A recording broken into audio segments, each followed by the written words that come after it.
무려 6억 원을 받았습니다. 그런데 그 돈을 받은 삼성전자 직원들은 통장을 열어보고 그 자리에서 말을 잃었습니다. 현금은 단 1원도 들어오지 않았거든요. 6억은 전부 1년에서 2년씩 손도 못 대게 묶인 주식이었습니다. 왜 6억을 받은 사람들이 도리어 통장 앞에서 무너졌을까요? 노조는 승리라며 현수막을 내걸었지만 정작 합의문 맨 아래 적힌 단 한 줄이 그들의 발목을 잡고 있었습니다. 자사주, 보호예수, 그리고 세금. 이 세 개의 자물쇠가 6억을 어떻게 허공에 묶어버렸는지, 그리고 그 통쾌함의 청구서가 왜 결국 여러분의 월급 봉투와 자녀의 첫 일자리로 날아오는지 지금부터 하나씩 함께 파헤쳐 보겠습니다. 2026년 5월 20일 밤이었습니다. 다음날 0시, 그러니까 자정이 되면 삼성전자 노조는 사상 첫 총파업에 들어갈 예정이었습니다. 그런데 파업 시작을 딱 1시간 반 앞두고 협상장에서 극적인 도장이 찍힙니다. 고용노동부 장관까지 직접 나서서 중재한 그야말로 마지막 순간의 합의였죠. 이튿날 아침 뉴스는 일제히 같은 단어를 외쳤습니다. 역대급 승리. 현수막에는 6억이라는 숫자가 큼지막하게 걸렸습니다. 그런데 이 6억이라는 숫자, 그냥 나온 게 아닙니다. 노조가 처음에 회사에 들이민 요구안부터 봐야 이해가 됩니다. 영업이익의 15%를 직원들에게 나눠달라는 거였어요. 금액으로 따지면 무려 40조에서 45조 원이었습니다. 솔직히 45조 원이라고 하면 감이 잘 안 오시죠? 너무 큰 숫자라 그냥 멍해지잖아요. 쉽게 비교해 보겠습니다. 우리나라 정부가 한 해 동안 쓰는 나라 살림 예산이 727조 원입니다. 그 거대한 예산의 6%가 회사 한 곳의 보너스로 통째로 빠져나가는 규모인 거예요.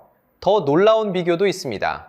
삼성전자가 올해 1분기 석 달 동안 벌어들인 영업이익이 57조 원이었습니다. 회사 전체가 분기 사상 최대 이익을 낸 그야말로 대박이 난 시기였죠. 그런데 노조가 요구한 45조는 그 석 달 번 돈의 거의 80%에 맞먹습니다. 회사가 죽어라 벌어놓은 이익을 거의 다 가져가겠다는 얘기였던 셈입니다.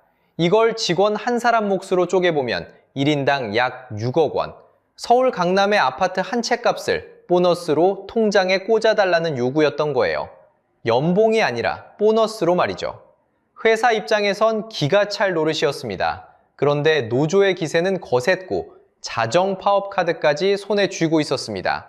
그리고 결국 회사는 백기를 들었죠.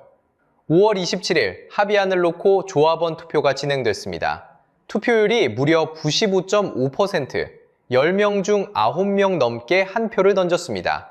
결과는 찬성률 73.7%, 가결이었습니다. 여기에 기본급도 6.2%나 올랐습니다. 누가 봐도 노조의 완승처럼 보였습니다. 화면 속 직원들은 서로 얼싸안고 환호했습니다. 자, 여기서 여러분 이런 생각 드시죠? 성과급 많이 주면 좋은 거 아니냐고요?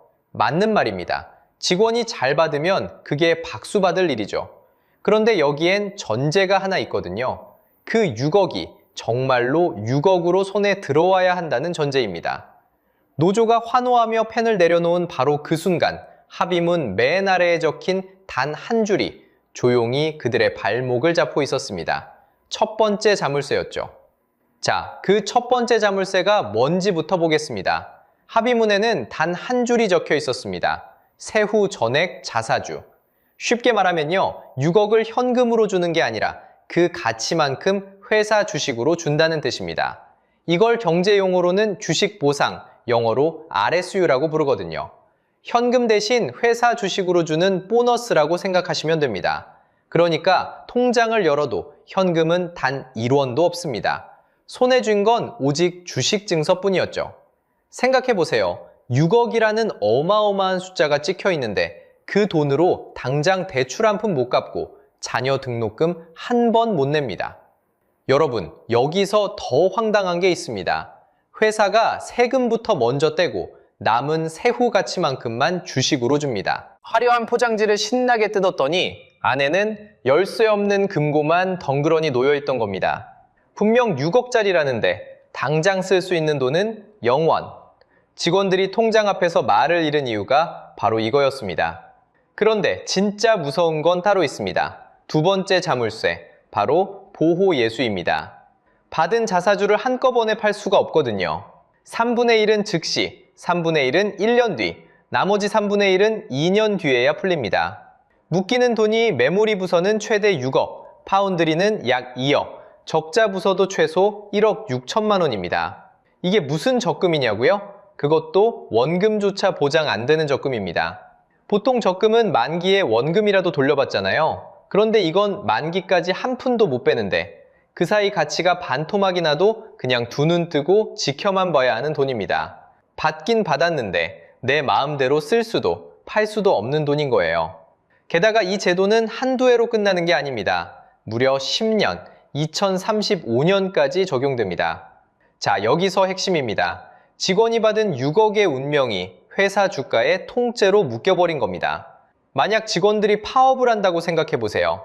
회사가 멈추면 주가가 흔들립니다.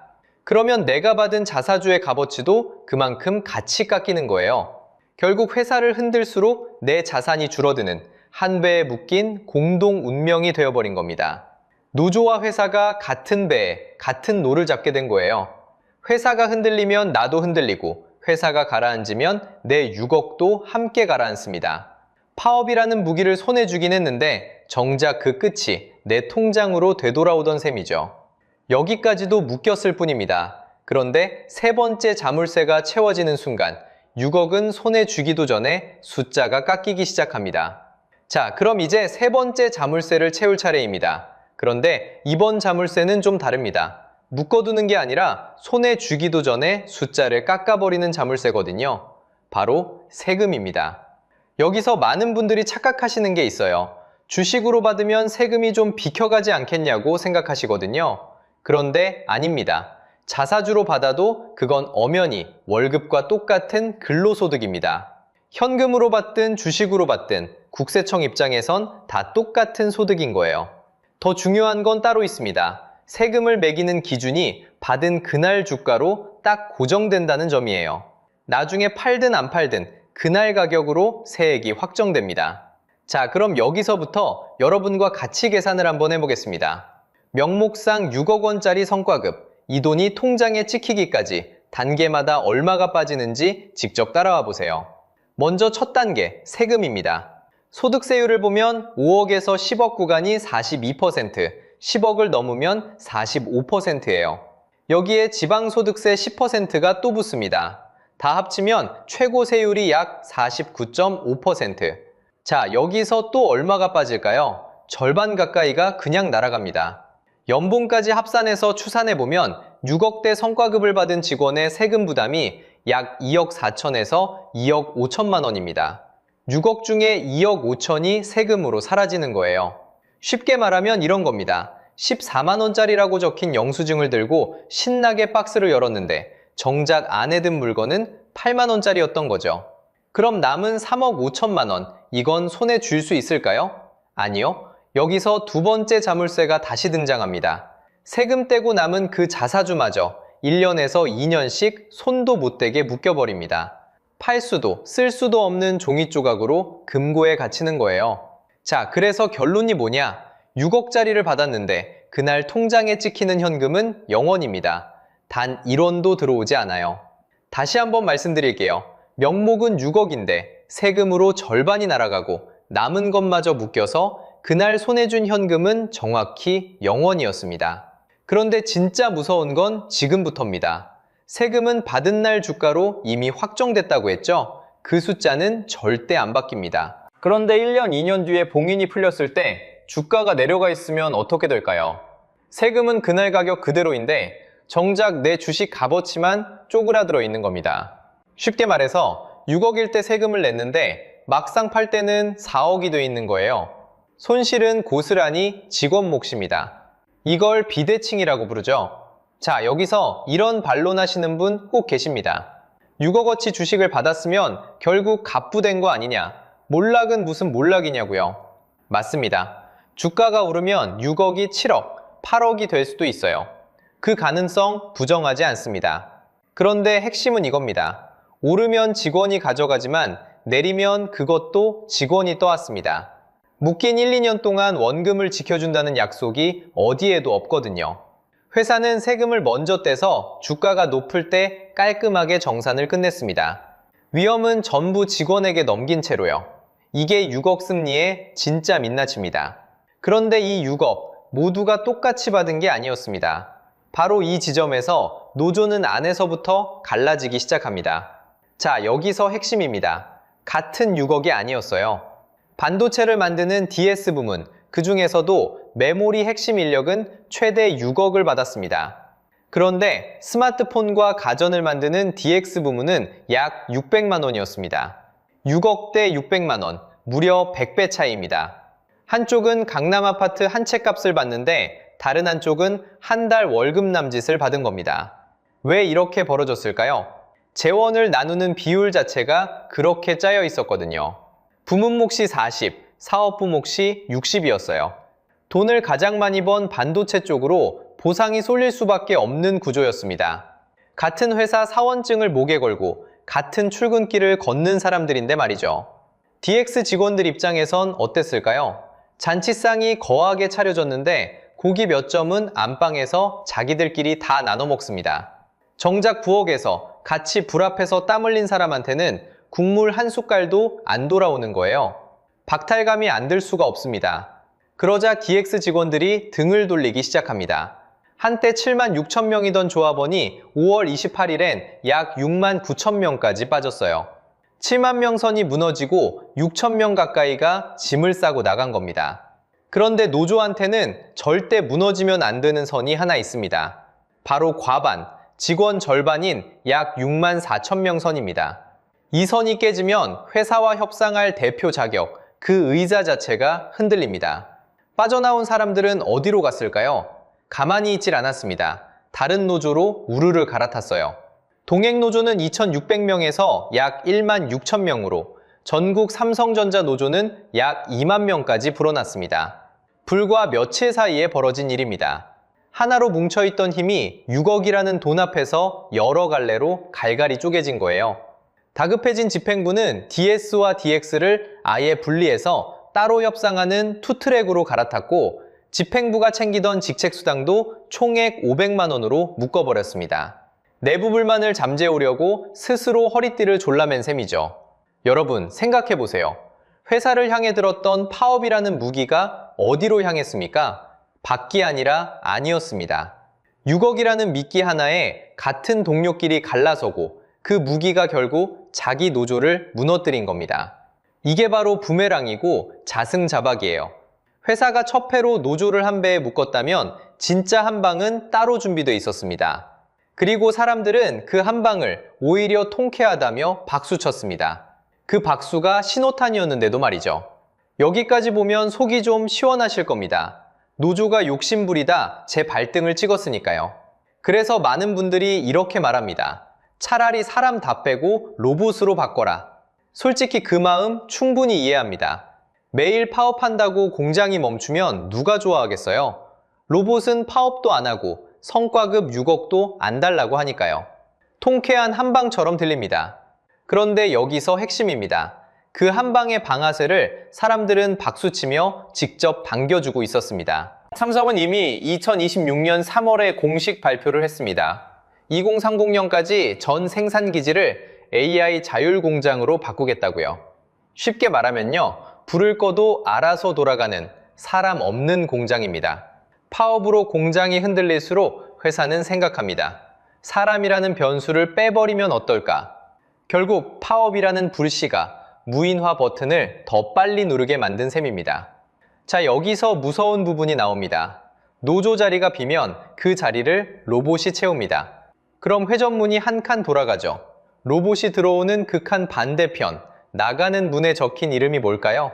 바로 신입사원 자리입니다. 이미 일하던 사람을 자르는 건 시끄럽고 돈도 많이 듭니다. 그래서 회사는 조용한 쪽을 택합니다. 새로 안 뽑는 거죠. 상식적으로 생각하면 이렇습니다. 로봇 한 대 값은 한 번 쓰는 비용이지만 신입 직원 연봉은 매년 나가는 돈입니다. 10년만 굴려도 어느 쪽이 쌀지 여러분이 한번 머릿속으로 계산해 보세요. 그러니 회사가 노린 진짜 표적은 지금 일하는 노조가 아니었습니다. 아직 들어오지도 못한 청년들, 바로 여러분 자녀의 첫 일자리입니다. 여러분 자녀, 혹시 올해 이력서 돌리고 있지 않나요? 그 아이가 두드리는 문이 지금 조용히 회전문으로 바뀌는 중입니다. 이게 삼성만의 이야기일까요?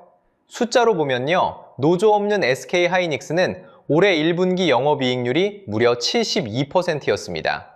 100원 팔면 72원이 남았다는 뜻이에요. 회사 역사상 최고 기록입니다. 같은 기간 세계 1등 TSMC가 약 58%였으니 만년 추격자가 1등을 앞질러 버린 겁니다. 시장은 이걸 똑똑히 봤습니다. 사람이라는 변수가 적을수록 이익률이 높다는 신호로요. 로봇 경쟁은 삼성만 하는 것도 아닙니다. 현대차는 이미 2021년에 보스턴 다이내믹스라는 로봇 회사를 통째로 사들였습니다. 그 회사가 만든 휴머노이드 아틀라스는 올해 초 CES 무대에 올랐습니다. 이제 보이시나요? 사람을 변수로 보고 하나씩 빼내는 흐름이 한국 산업 전체에 깔리고 있습니다. 파업으로 자초했든 아니든 결과는 똑같습니다. 들어올 사람의 문부터 닫힙니다. 통쾌함은 잠깐입니다. 그 박수가 끝나고 회전문이 멈췄을 때 그 앞에 서 있는 건 일자리를 못 구한 우리 아이들이거든요. 그럼 이 청구서 정확히 누구에게 가장 먼저 날아올까요? 놀랍게도 이미 여러분 앞으로 와 있습니다.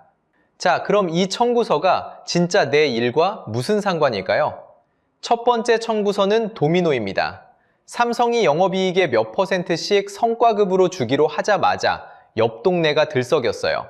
현대차는 작년 순이익의 30%, 기아는 영업이익의 30%를 요구하고 나섭니다. LG유플러스도 30%, 카카오는 13에서 15%, 삼성바이오는 20%, HD현대중공업도 영업이익 30%를 들고 나왔습니다.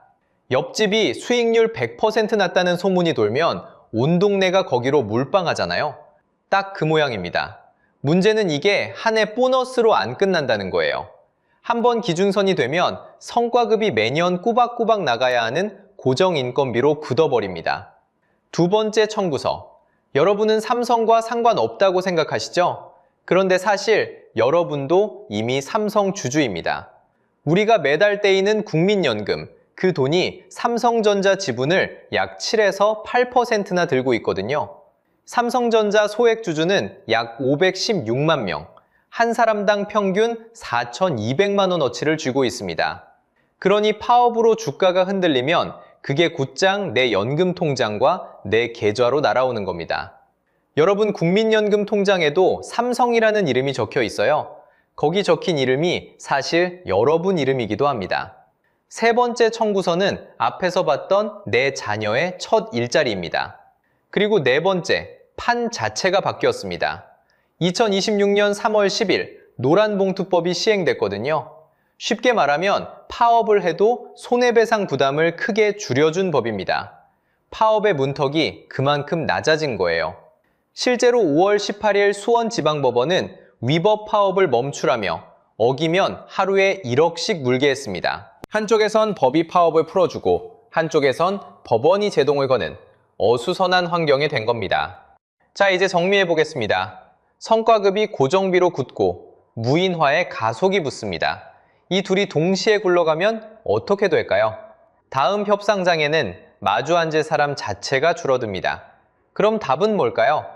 첫째, 성과급을 손볼 때가 됐습니다. 이익이 날 때만 나누지 말고 손실이 날 때도 함께 나누는 대칭 구조로 다시 짜야 합니다.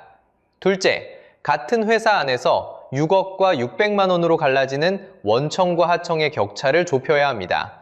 셋째, 무인화 시대를 대비한 재교육과 고용안전망, 그리고 노란봉투법의 빈틈을 메우는 보완이 필요합니다. 여기서 여러분께 묻고 싶습니다. 여러분 회사의 성과급은 이익만 나눕니까? 아니면 손실도 함께 나눕니까? 댓글로 꼭 들려주세요. 그리고 다음 편에서는 노란봉투법이 시행된 뒤 한국 대기업의 노사관계가 어떻게 달라지는지를 제대로 파헤쳐 보겠습니다. 오늘 영상이 재밌으셨다면 구독과 좋아요 부탁드리겠습니다. 영상 제작에 큰 힘이 됩니다. 시청해주셔서 감사합니다.